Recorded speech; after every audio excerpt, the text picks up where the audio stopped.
Good evening, everybody. My name is Randall Horton. Today we're here on behalf of the University of New Haven and the Arts at UNH Reading Series, along in conjunction with Co-op Magnet School, where we do a joint service learning component with Judith Katz and also Mindy Engler. And today we're in Rob Blocker's studio here at Co-op, and we want to talk to you today about craft, about poetry, about publishing. We have a very special guest today who will be reading tonight at UNH at the bookstore at 6:30. It's M.Scott Douglas. Scott Douglas was born in Pittsburgh, grew up there in Wheeling, West Virginia, but mostly in Erie, Pennsylvania.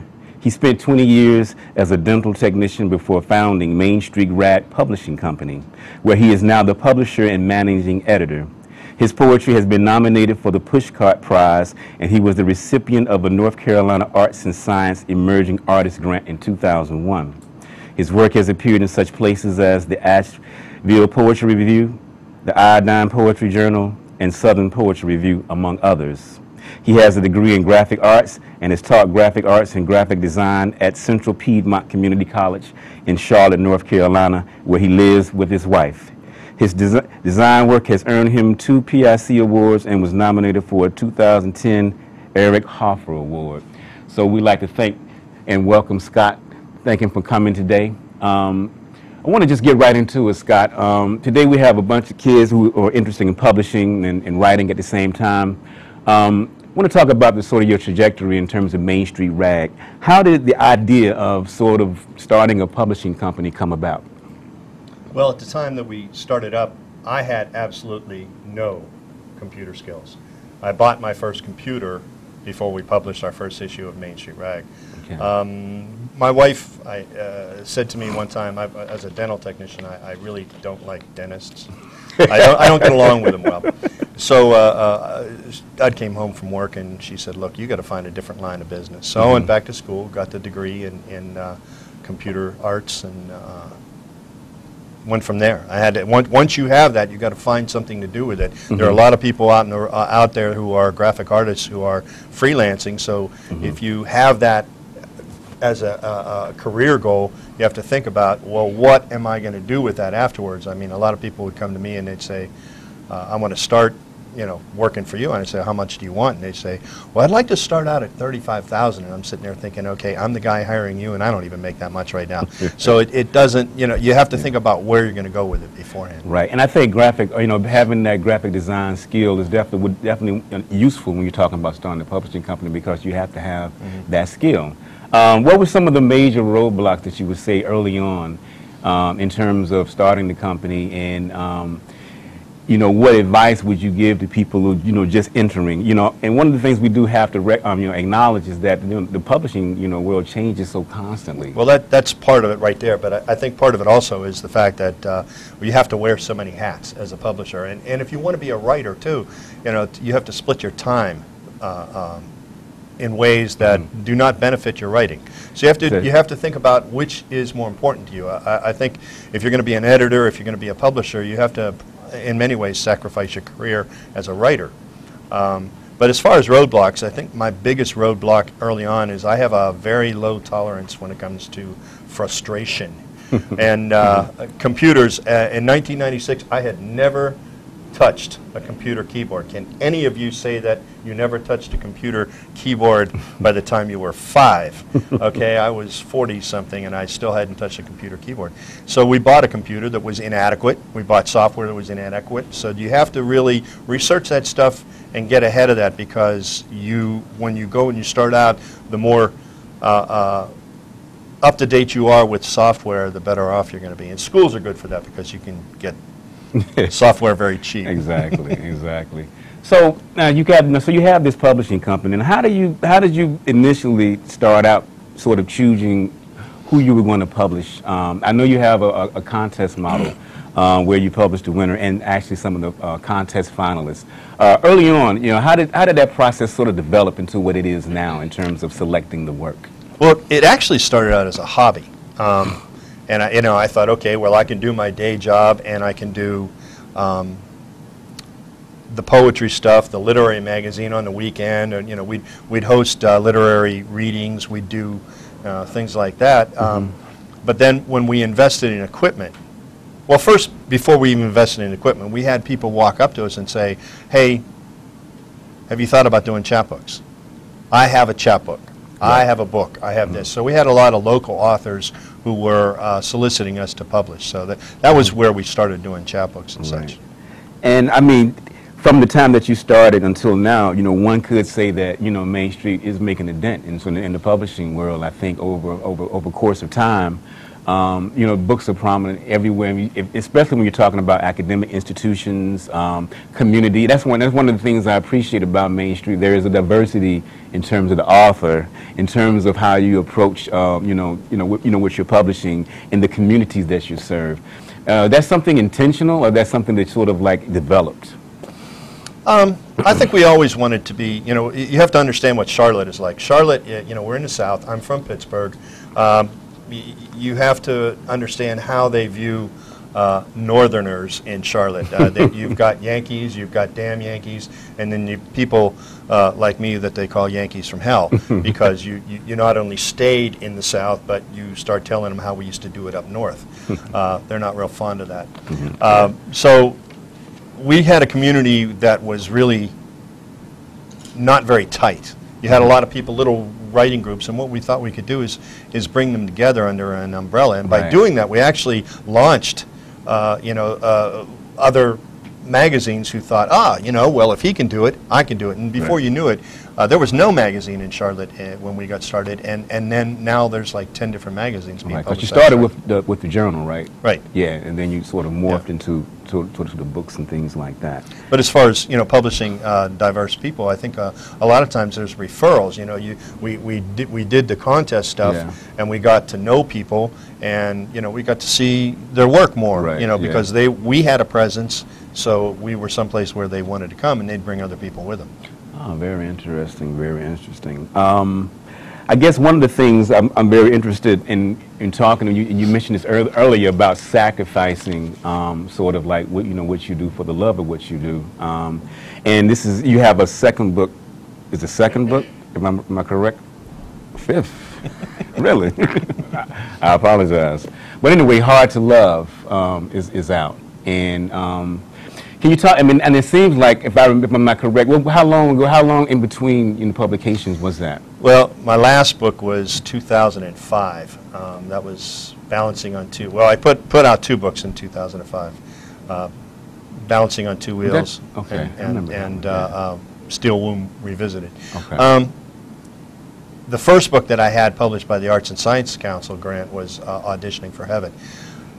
I think what happened here is that when you get so much time involved in working on other people's work, you don't get to, I mentioned earlier in the previous class that, you know, if you're going to put a collection of poetry together, what makes it work really well is its cohesiveness.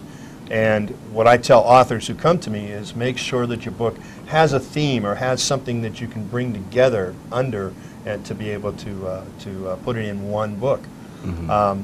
Hard to Love breaks all the rules. What happens with me is I tend to get on a flurry of work, and I have a folder, and I'll write poems about, for instance, one of the places I grew up is a place called Warwood, West Virginia. It's north of Wheeling, and I have about 6 or 7 poems written about Warwood, and then I'd run out of energy because this project would come up, or I'd get wrapped up in producing books.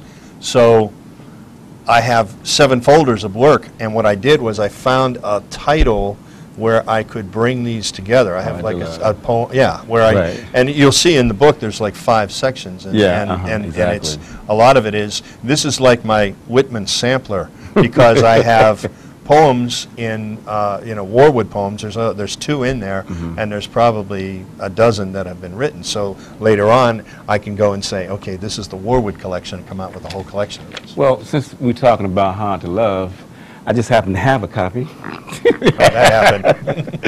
And I would ask you to read a couple of pieces for us. And I want to open, after that, I want to sort of open it up to to our audience. And I know they got a couple of questions that they want to ask you about publishing and poetry. He didn't prep me to read today, so I'm going to have to do something short. Usually when I read, that's one thing too.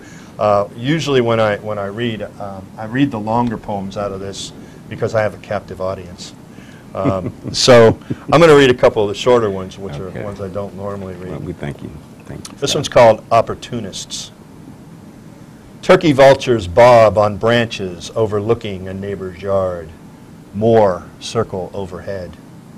On the ground below, one pins something long past struggling to the ground with a talon and shreds it with its beak.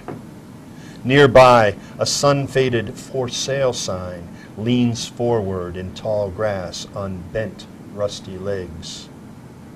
There's a lock on the door and a note in the window of this vacant American dream we pass each day as we walk the dog.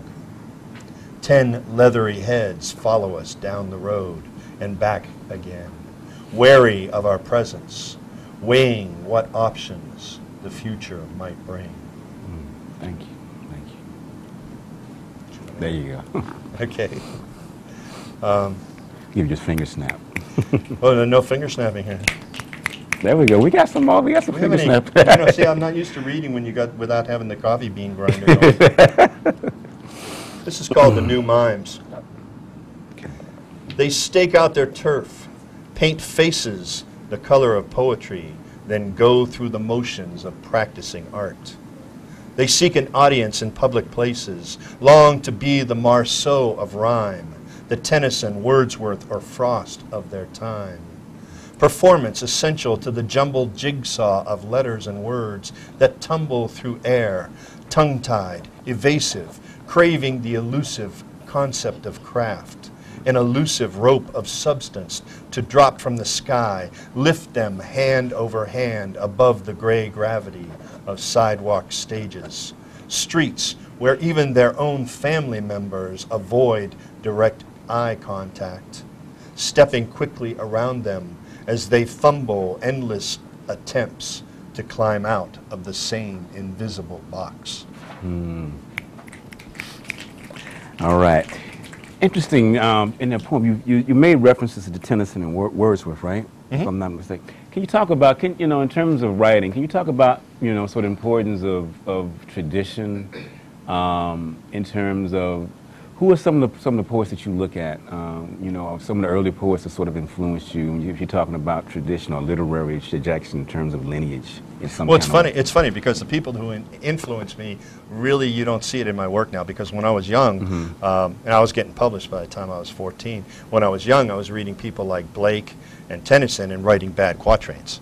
And right. and so, but you build up, you have a starting point and you work through it. Right. As I got older, I got influenced by, like everybody when you get into high school, you start getting influenced more by music than oftentimes than you do by the literary voice. And some of the people that influenced me was like Bob Dylan. Right. Exactly. So I was more into the social scene. So the words had more than just sound to them involved. It was connotation, the meaning. Correct. Yeah, they was dealing with the times and the social. Yeah, Bob Dylan was like that. There was another guy. I don't know if you've ever seen this off topic. I think it's Sugar Man. This guy from the '70s from Detroit. And ended up having this, he did sort of like a Bob Dylan thing, and was real huge in South Africa, believe it or not. Remind me to sort of turn you on to him. Okay. So right now we want to definitely turn over to our audience and see if we can find some questions to ask you. How about that? Does anyone have? If we can see your hands. Yeah. Now you guys, I understand that you guys are involved in the production aspect, so Okay. I'm good on that. We got a question over here? There we go, right here. How did you choose the name for your company?